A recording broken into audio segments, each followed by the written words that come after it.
Day, my husband and son took me to spend a night in St. Louis. When we got there, we went to the Missouri Botanical Gardens to see their lights at the Garden Glow.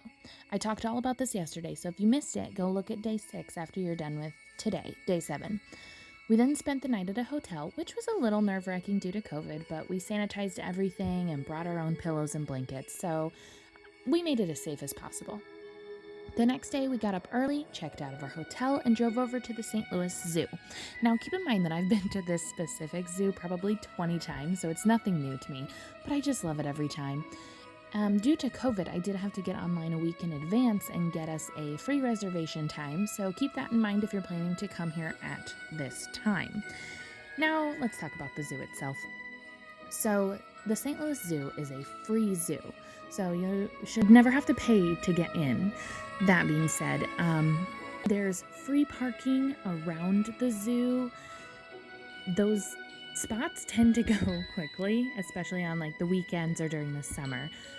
This being a Friday in December, we actually got there at like 9:05 and they open at 9, and we were able to get a spot like right by the door. So no problems there. However, if you can't find a spot and you want to park in one of the lots, it currently costs, I think, $10 per vehicle, although I remember it being $20 per vehicle before. So maybe since their attendance has been low or since it's off season, it's cheaper. I'm not sure.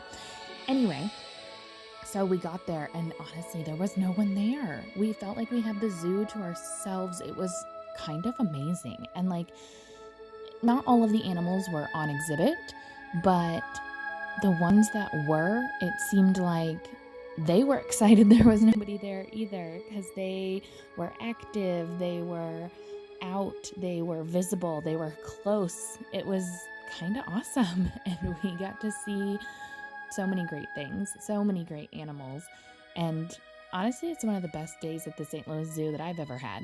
So I guess basically what I'm trying to say is I highly recommend going to the St. Louis Zoo on a weekday in early December, because you will not find other people there.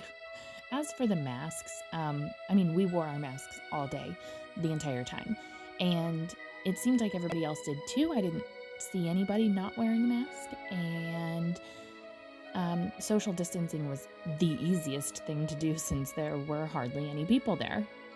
So, I will always advocate for the St. Louis Zoo and recommend and say, yes, go there, visit, do your best to see all of the animals. I think, so we saw mostly everything, and I think I took about 14,000 steps that day. So, it's not a small zoo, but you can do it. If I can do it, you can do it. So we had a great time. St. Louis was a blast. So take your family out there.